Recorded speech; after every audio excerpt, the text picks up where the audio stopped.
Hello people and welcome to today's video.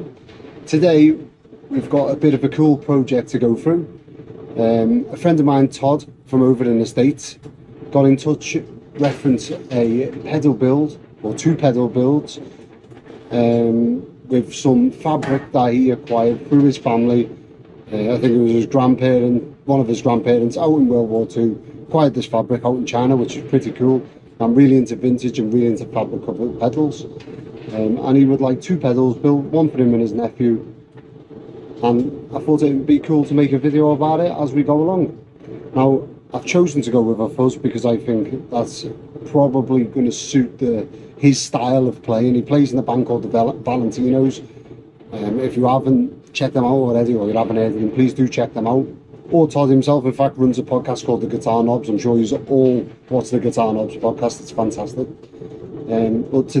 Today we're going to go through, in fact, not just today, this video is going to be filmed over a protracted amount of time. I'm currently at sea, as you can probably hear and see. I'm going to film a couple of shorts and put them together, and we're going to go through things like transistor choices, why I've chose them, how I choose them, and what to look out for. We're going to go through different cap values for this type of build, and generally how to build up this type of circuit in case you want to do your own. And I'll even do how to wrap a pedal, or how I wrap a pedal. Probably not the best way to do it, but we'll go through that too. If that's something that you'd be interested in, please stick through the video, and I'm sure we can get through it. Also, if you're wondering, as you can tell by my attire, it's a little bit cold now. We're right in the middle of the Arctic Circle, so the temperature's plummeted. We're also being shadowed by a foreign military cruiser, which is fun, which is also why I'm up at 1:45 in the morning. Right, anyway, let's get to it. Right, okay, on to the next part of this video, and we're going to talk about what components we're going to use to build this fuzz pedal. Now, with a fuzz pedal like this one, because there's so little components in the circuit, each component makes a huge difference to what eventually comes out in the tone. So first things first, and I suppose the most important thing, or certainly the most talked about thing of any circuit, is the transistors. And with this particular build, or these two particular builds for Todd, I'm gonna pull out probably my favorite combination of transistors for any sort of fuzz pedal that has a regular power supply. So first of all, we've got in the Q1 position, I'm going to be going with a OC140 Mullard germanium black glass transistor, and then in the Q2 position we're going to go with a NKT military spec CV7351 germanium transistor. I like these ones, they've got nice gold leads on them, they're built particularly well. They're not as old as the black glass ones, but they are slightly higher gain, which makes them awesome for the Q2 position. Now, how do you select your transistors? Let's start off there. So first of all, if you're serious about building pedals, you're going to be owning, or certainly having something similar to this, which is the Atlas DCA 5.5. This has been a life changer for me with choosing transistors and deciding what transistors to use in circuits. I highly recommend you getting one. So to use it, all we do is we connect up our transistor, each leg to each connector, and then turn it on. Now, I'm not too sure whether you're going to be able to see this on the screen, but I shall try my very best. Now, it tells us on this first screen that we've got an NPN germanium transistor. Now, there are PNP transistors. They're generally the older style ones, and the ones that I would use in a Rangemaster or a fuzz face that is going to have a positive ground like the originals. So it's going to be generally battery powered, but because we want these to have a 9-volt regular pedal power supply, we've gone with NPN. Now the next screen will tell us which leg is the emitter, collector and base. So when you're building your circuit, you can orientate the transistor correctly. Now this is one that we want to look at, current gain, also known as HFE. The best way to think about this is kind of the punch of the transistor, the strength of it. Now the gain on this one is 88 for the Q1 position in the fuzz face Mark 1.5 tone bendery type circuit. You want anywhere between 70 and 90 HFE, so this one is bang on. And then if we go through some of the other settings, not really too interested about them. The next thing, especially for the only for the germanium transistor, to be worried about is the leakage current. Now, anything under 100, stand by for evening rounds. Apologies, I am at sea, so you're going to hear some pipes and bangs and knocks and stuff throughout this video. Nothing I can do about that. Yeah, so the leakage here, what we're looking for is anything under 0.1 milliamps, so 100 milliamps if you like, but that is 0, so that is as good as you're going to get for that one. So that is our Q1 position. And now, Blue Peter style, I've also tested this one for the other pedal because I'm building 2 for Todd. And then we go on to our NKT military spec transistor. Generally military spec transistors will have a donation on them starting with CV, so if it's made for the military, usually they'll have on it CV something or other. And this one here, as we can see, hopefully you can see it, is also an NPN germanium transistor.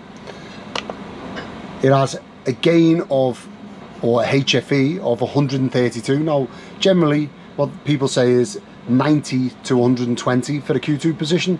I like them a little bit higher than that. This is perfect for me. 132, no problem whatsoever. And then if we go through to our leakage current, this is only a leakage of 15, 0.015 milliamps. That is perfect. It's well below the 100, 0.01 milliamps that we need, so it's well within spec. And of course this other transistor that I tested earlier, I think this one tested is 0.040 milliamps, so again it's less than half of what I would expect as a good transistor. And just to prove a point, I go through a bag generally about this size and test most of them, if not all of them, to find the good ones. And when you're paying for a fuzz pedal, particularly a good fuzz pedal, a germanium one, you're not paying for the transistor that's in there, you're paying for the 10 or 20 that were thrown away, that were out of spec, that I've had to pay for to get to that one good transistor. But as I say, the build that Todd's the project that Todd's put in front of me is a particularly special one, so I've gone with the best combination of transistors that I can think of. Nick, you'll know who I'm talking about. Nick has just bought a similar pedal, and I believe has the same transistors in as this. It's my favourite combination. Right, so there's our transistors sorted. Also, I'll be wiring these circuits together on panel accent board, tag board. I'm using this particular one because they're quite small, and the enclosures that I'm going for are on the smaller side, so these will fit in there quite nicely. Right, next onto capacitors. So on this circuit we have an input capacitor and output capacitor. For the input capacitor I'm going to be going with Phillips chiclet caps. So I'm going to take 2 of these. This is a bag that I've previously tested, so I know the values of them. So we have our yellow chiclet caps. This will be the input capacitor. I really like how these sound. They're great capacitors, so they're going in a circuit. And then for an output cap, I'm going to go for a set of Sprague. I'm going to say Sprague, not too sure how to say that. Orange drop capacitors. They're tried and tested in thousands of high-end guitars, and people use them all the time, love them, very sturdy, and I kind of like that these are a little bit larger but will still fit on this tag board nicely. So they're going to be our output capacitors. Now on to resistors. So in this circuit we're going to have a feedback resistor and a resistor closer to our output. Now for the output, these are my favourite resistors, Resolute resistors by Wellwyn. They're high accuracy resistors. This is a 1K07, so it's about as close to a 1K as you're going to get. And if I open the packet and show you, very small, so they'll fit on this tag board nicely, high precision, great quality. I really like these resistors, so we're going to have one of them in each circuit too.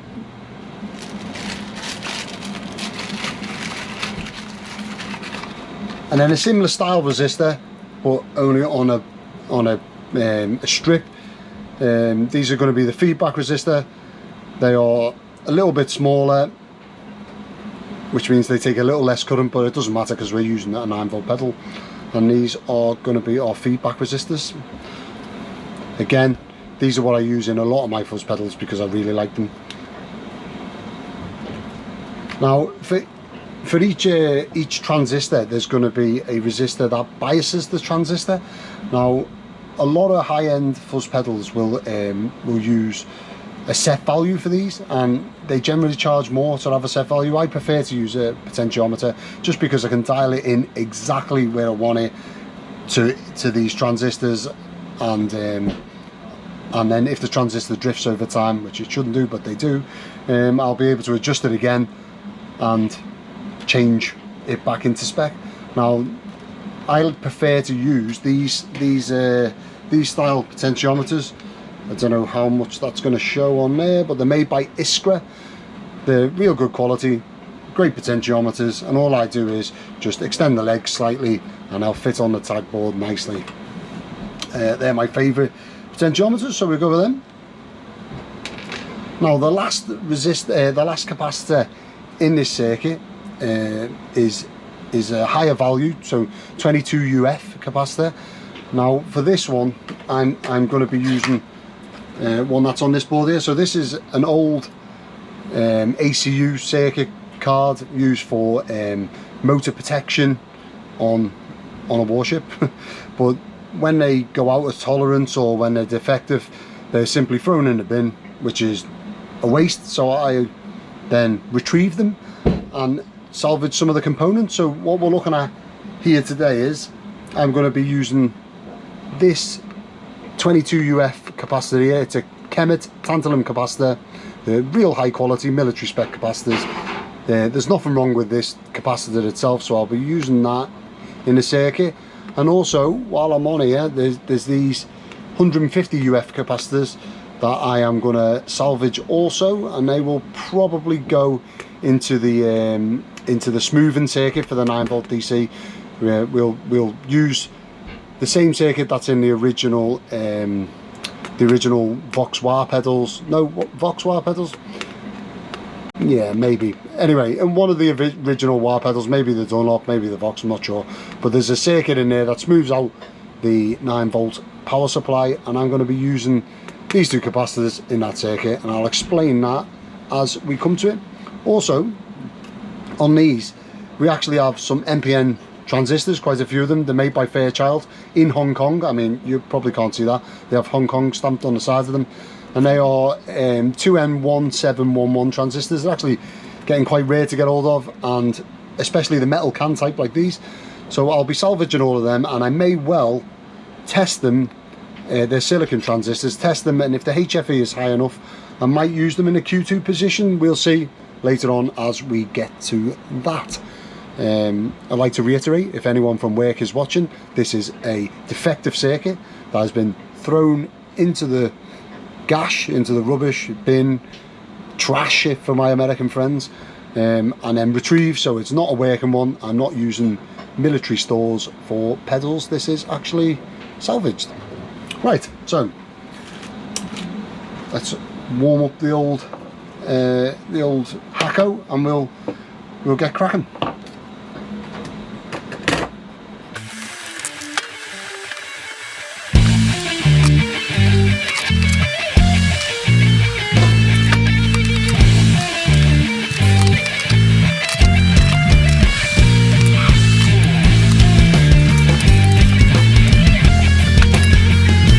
Looking at these old Kemet resistors, capacitors, one end of them kind of has a bulb on the side, if that lack of a better word. So if you can see on this one, I mean, this one's got a black line to mark up the positive, but also there's one end that looks kind of, I don't know how well you can see that on the camera, that shape, and the other side is just flat. The side with the bulbous end on it is the positive side. And that is obviously important with these capacitors because they are positively and negatively orientated, just like an electrolytic capacitor. So don't fall foul of that one.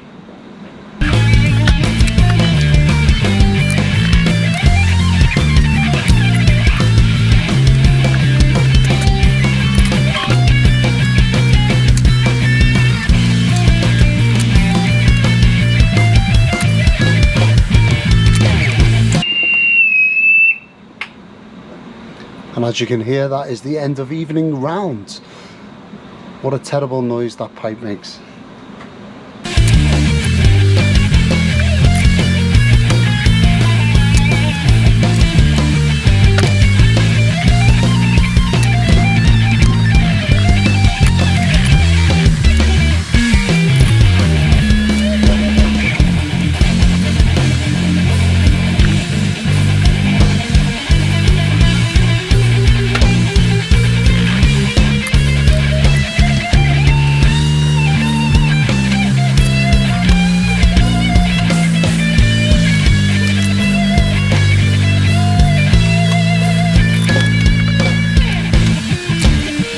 Right, now we're at the point where I'm gonna use these trim pots. Now the legs aren't long enough, so I'm gonna have to extend them. And coincidentally, the legs on these are too long, so rather than waste this good bit of metal, I'm gonna use them.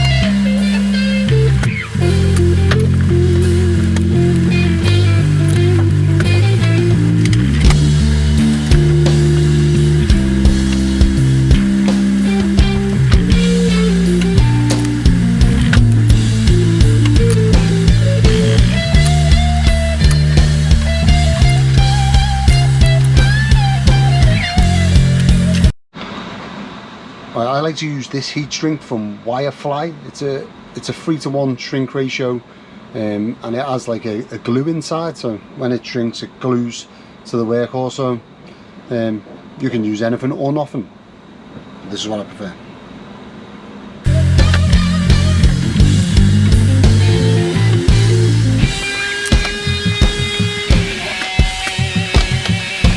And like I say every single time, yes, I know I should use a heat gun, and I do have a heat gun that my wife has bought me, but you know, it's just big to carry around and I have to have it on board, whereas I could just have a standard lighter.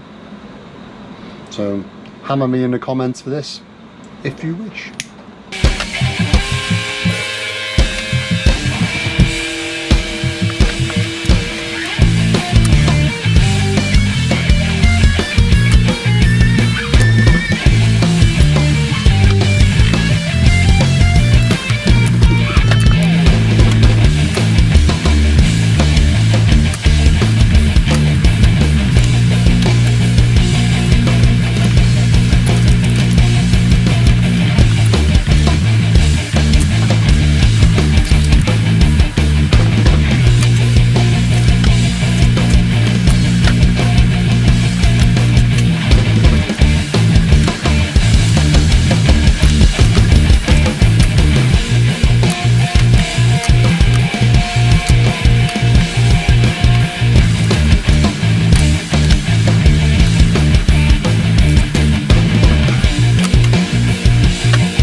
So there we have it, 2 fuzz circuits almost ready to go.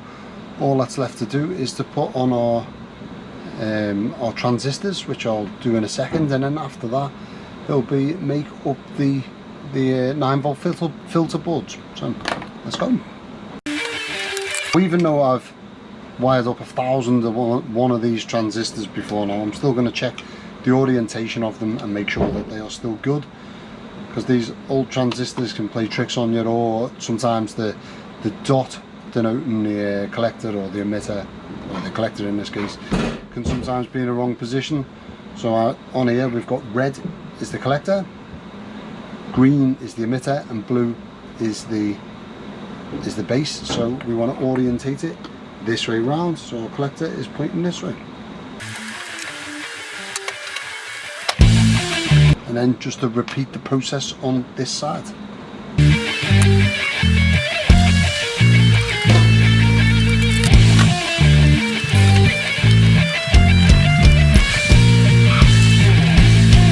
Now with these transistors in the second half, I know that I'm going to have to cross over 2 of the legs to get the collector and the base the right way round. So I'm going to use some of this cable. I'm going to take a bit of the covering off, and I'm going to use that just to shield the leg from touching anything, any of the other legs or anything else on the board. Now I'm using this just because it means it'll be the same colour and same look as the wires in the pedal, as well as the connector that I put on the board before. So you can just use heat shrink or nothing, and just position it so then it's not touching anything.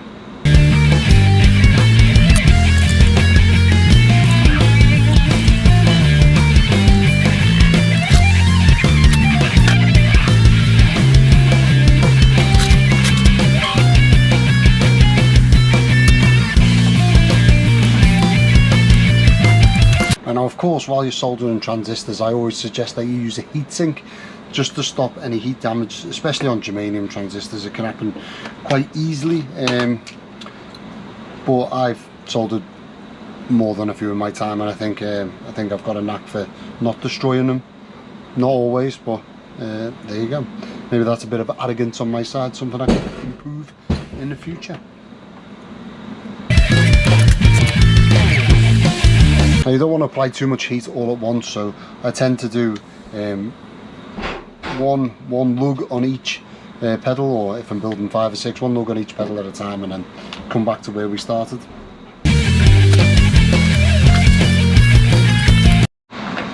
Right, so there we have it for the basic build of these fuzz circuits. All that's left now is to tidy it up, add some wires, and build the 9-volt filter boards.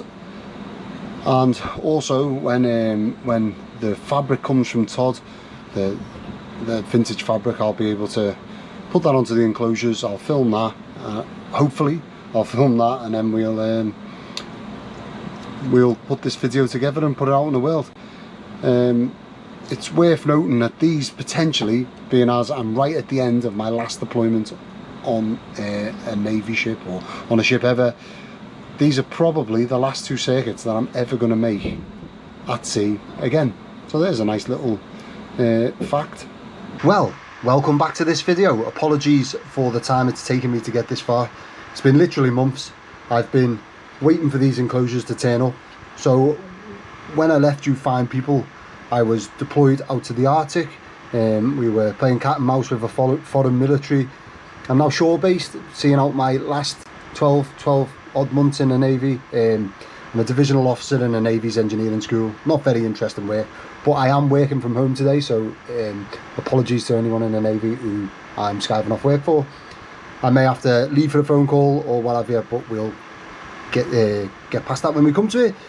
So the reason why this has taken so long is because I've been waiting for these enclosures. These bespoke enclosures were designed by a good mate of mine who goes by Stompkins on Instagram. If anyone has any design needs for pedals and stuff, he's fantastic. But the guy who's manufacturing them, they were delivered wrong, they were wrong dimensions, so we had to go back and forth from the supplier before he bent the metal up and added all the screws and stuff. Whatever, we're here now. I did originally say that I was going to film the covering of these enclosures. However, this fabric's over 100 years old. It is absolutely stunning, and it had sentimental value to Todd, who's a good friend of mine, and I was very nervous about wrapping them, so I didn't film it. I just cracked on. I'm really happy with how they turned out. I will eventually do a video on how to film them. Yeah, so that we'll get to that at some point. The sides of these enclosures, or the base and sides, I've just used Hammerite on, so a metal paint, hammered metal paint. That'll be quite durable. And it's metallic-y black. It'll look really good against this fabric, especially with the knobs that I've chosen out for these. Yeah, so, and also another correction to my original video. So these are the tag boards that we'd soldered up. Now, I did originally put the input cap and the output cap values as if they were going to be the only capacitors in the circuit. However, with these enclosures, it's afforded me space just to add a little three-way switch in there, so we can change it up, so we can get a bit more of a range master sound in the middle. We go down and we get like a Mark 1.5 tone bender sound, and then when we go up, we get that full fuzz face low end. So to do that, what I'm going to have to do is remove these capacitors and then add them onto a switch. This one here is going to come out for one of these. I've just got these yesterday actually. Mullard tropical fish capacitors. These are originals. Whoop, I'm spilling them everywhere. These are originals, real hard to come by, and again really expensive. So while I've got them, I'm going to use them on this pedal. So quick rundown of the components we're going to use for this build. First of all, 3-pole double throw switch. Apologies for all those pedal builders or people who know about pedals that I'm teaching to suck eggs, but this is basically going to allow us input and output and our LED on and off. Now these ones here specifically I found are real good. They've got gold pins, so a bit better solder flow conductance, and yeah, they sound really good. Nice smooth action, so we're going to use them. For power supply, I've gone with these smaller type, so it doesn't distract from this lovely fabric. I've also gone for the smaller low profile 3-position toggle switch for our input capacitor selection. Jacks. Now what I've found, I've been through 100 million types of jacks. Some of the other types are like this, which I'd use for a battery powered fuzz face, but I really like these ones. They're good, sturdy, and I'm sure everyone can appreciate a good jack, or if you're as bored as me, get even excited about a good jack. And then we've got our standard potentiometers, which are going to go in there. Okay, so as I said before, I'm going to be removing the output cap and the input caps, just so then I can add the input cap onto the switch and adjust the output cap for something more suited to the values that I'm going to be using for the input cap. It all matters. So I'll probably be installing the output cap when this is all in the pedal, so I'm going to leave that for now, and then I'm going to move on to the input cap. Now for the input cap, we're still going to use the same chiclet caps that I have here, because I think they're brilliant. The Phillips, so Mullard branded new old stock caps.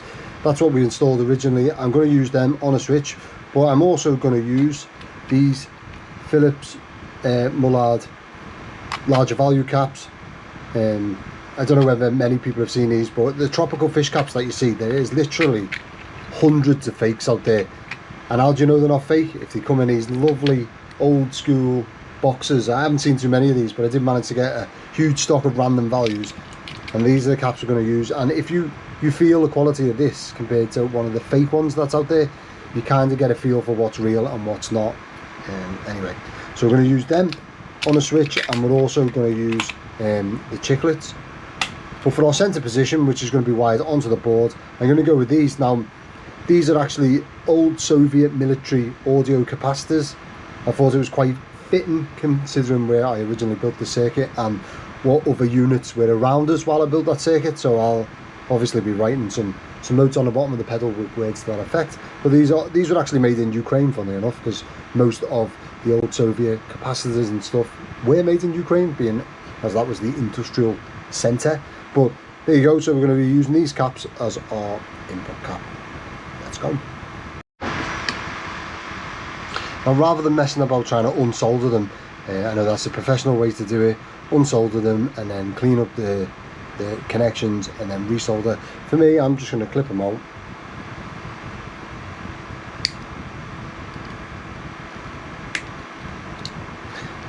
And solder the new ones straight in.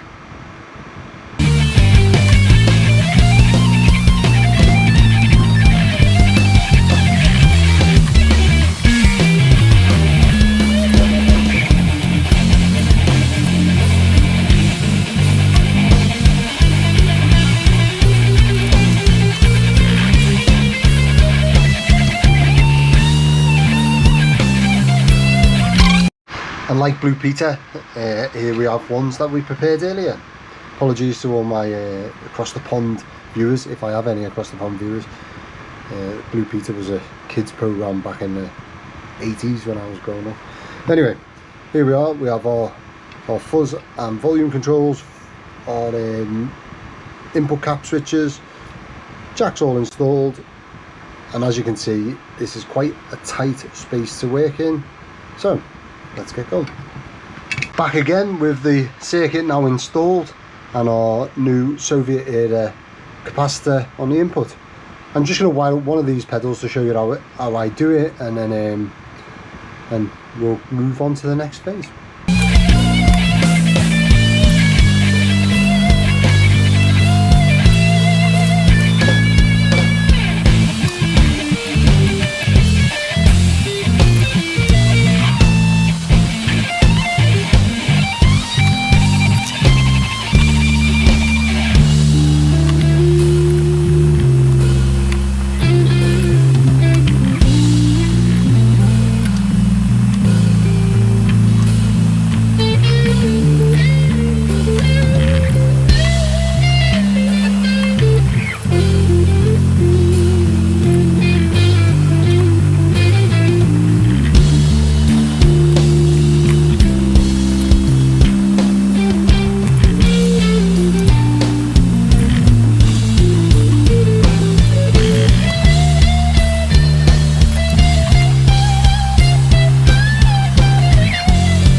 Right, now at this point I'm going to wire up the 9-volt power supply. Originally I was going to use a 9-volt filter board in here, but as you can see there's absolutely no space for it, and if I was to squeeze it in somewhere it would make the pedal not look as good on the inside, and that sounds terrible, but I know the first thing Todd's going to do is he's going to take the backs off these and have a look at the wiring. So knowing that he's going to check my homework as such, I'm definitely not going to add it in. So if you remember correctly at the beginning, I reclaimed these capacitors from an old military circuit board.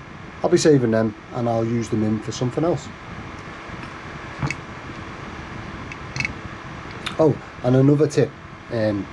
Now, the way I do my LEDs, I use epoxy to make like a false glass dome. To add the LED in so it's easy to wire up, I use a little bit of super glue just to stick it to the inside here, but that's not what is holding the LED in place. But while I'm wiring up the power supply, I will be doing that. Now, I don't know what colour LEDs Todd wants, but when I was growing up, guitar wise, all I wanted out of modifying pedals or whatever was a blue LED, so then I could look like the Keeley Blues modified BD2, had a blue LED, and I was like, wow, what a pedal. So I'm going to add one with a blue LED, and just for a bit of contrast to make them slightly different, because all of my pedals are different, I'm going to use a green LED for the other one.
Right now the cable management is out of the way and the cables are all in place. We can add in our oh, I've just noticed, look at this. So this is why you don't rush, folks. This lug here needs to be attached to that centre leg of this OC140 transistor for the switch to be able to work. So I'm going to wire that in, and then I'm going to add in the 2 caps for the switch and our output cap. Let's go.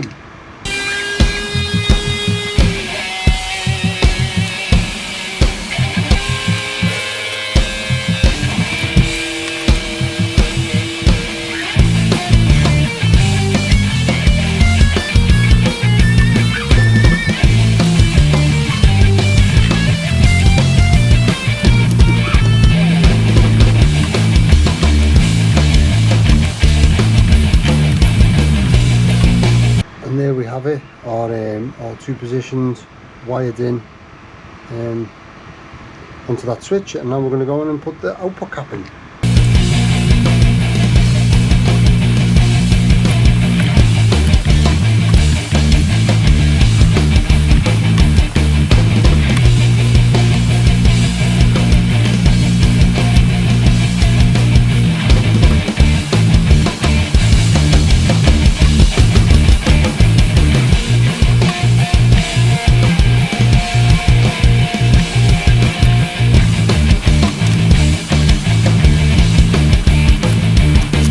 And there we have it, the output cap is now installed. Okay, last but not least on this this build, I like to just set the bias, and we do that via these 2 trim pots here. So we're biasing Q1 and Q2 transistors to make sure that they are in optimal working range. Now I like to do this with the controls all the way up because well, why wouldn't you? It changes the bias slightly. So we're going to take our multimeter, put it on volts DC. One probe is going to go from the earth and another probe to this lug here. And that's our Q1, and it's currently biased at 0.3, we want it at 0.7. And then our Q2 here, that's at 0.19 and we want it at 4.5 volts. So got a bit of work to do. Let's get adjusting.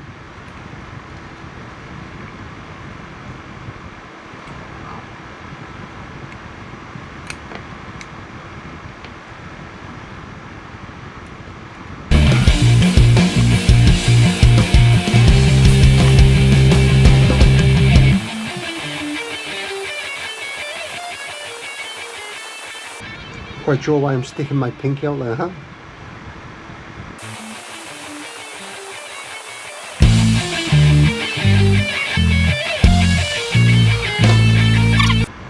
.7 and 4.5, spot on. Okay, so now we have our knobs fitted and the circuit's completely wired in. All that's left to go is fitting the LED bezel, but I'm going to do that after I've tested the pedal just to make sure that it all works before the start fitting that. To test the pedal, I'm going to put it through my Victory DP40, which is without a doubt my favourite sounding clean amp, or cleanish amp. It's 40 watts. Fantastic amplifier, takes fuzz really well. I think it's gonna, it really does love this circuit, so we'll see how it sounds. And to test it, because I know Todd plays humbuckers, I'm going to use my 1959 replica with Monty's underspun paths in it.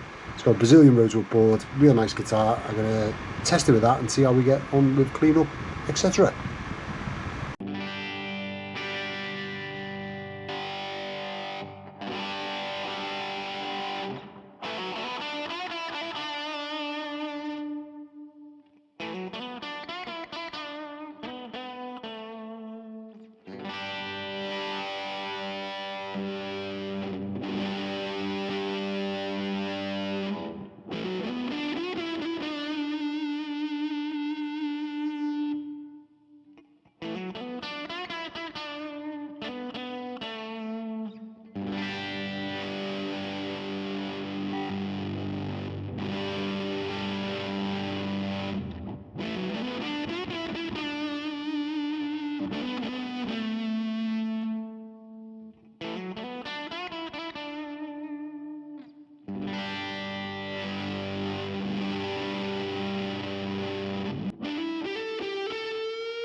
Right, I think that's the end of this pedal build. I think they turned out great.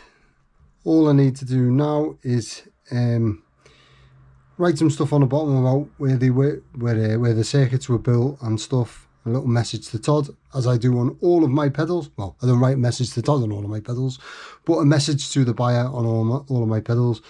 Now, one thing that we need to discuss, or I'll speak to Todd and see what he thinks, but he wanted me to put some sort of anchor on there or something that is Hello Sailor effects. But with these being quite a small enclosure, I think if I was to put anything like that on there, it's going to take away from the fabric, because, you know, you're covering a good portion of the fabric, and